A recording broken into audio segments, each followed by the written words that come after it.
नमस्कार दोस्तों, मेरे चैनल भक्ति भाव टीवी में आपका स्वागत है। दुर्योधन का अधर्म और वासुदेव का अपमान, कर्ण का प्रचंड क्रोध। प्रथम अध्याय, शांतिदूत का आगमन। हस्तिनापुर की प्राचीन नगरी उस दिन असामान्य मौन में डूबी हुई थी। राजपथों पर खड़े प्रहरी, सभा भवन के स्तंभ और आकाश में उड़ते पक्षी सब मानो किसी अनहोनी की प्रतीक्षा कर रहे हों।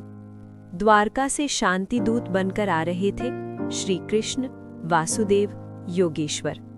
वे न रथ पर सवार थे, न शस्त्रों से सुसज्जित, केवल पीतांबर, शांत मुख और आंखों में ऐसा तेज जो शत्रु के हृदय को भी द्रवित कर दे।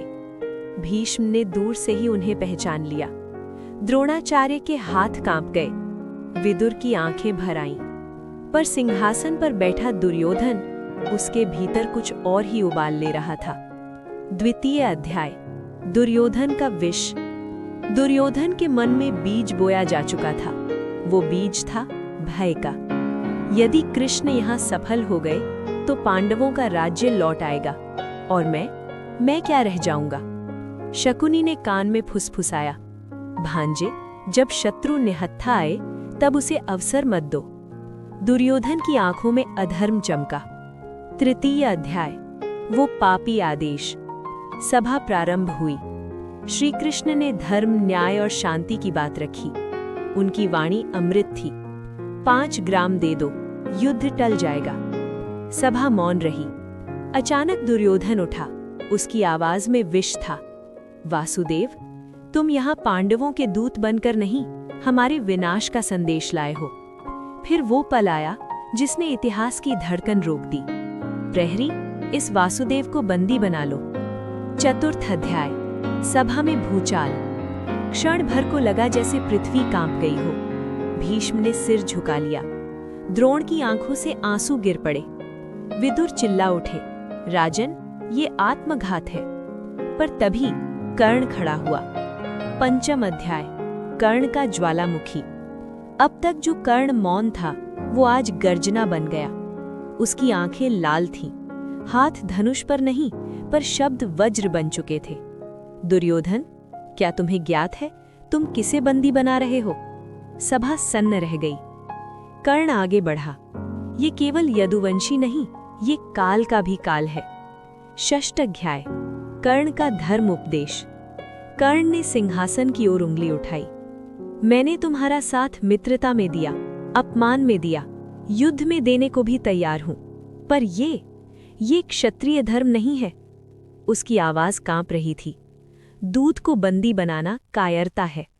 सप्तम अध्याय, दुर्योधन और कर्ण का टकराव। दुर्योधन हंसा। कर्ण, आज तुम्हें भी कृष्ण का भय सताने लगा। कर्ण गर्जा, भय नहीं, ज्ञान। जिस दिन तुमने कृष्ण को शत्रु बनाया उसी दिन कौरवों की मृत्यु लिख दी। अष्टाध्याय, विराट का उदय।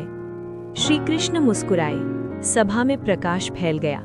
देव, ऋषि, काल सब एक रूप में। विराट। प्रहरी मूर्छित हो गए। दुर्योधन की आंखें फटी रह गई। नवम अध्याय, कर्ण का आत्मबोध। कर्ण ने धनुष छोड़ दिया, घुटनों के बल बैठ गया। मन ही मन बोला, हे केशव, मैं जान गया हूं कि मैं गलत पक्ष में खड़ा हूं। पर फिर स्मरण आया, दुर्योधन। दशम अध्याय, मित्रता का शाप। कर्ण उठा। मैं जानकर भी अधर्म के साथ हूं। यही मेरा शाप है, यही मेरा कर्म है। एकादश अध्याय, कृष्ण की दृष्टि। श्री कृष्ण ने कर्ण को देखा। उनकी दृष्टि में करुणा थी। कर्ण, तू सबसे बड़ा दानी है, पर सबसे बड़ा त्याग तू स्वयं करेगा।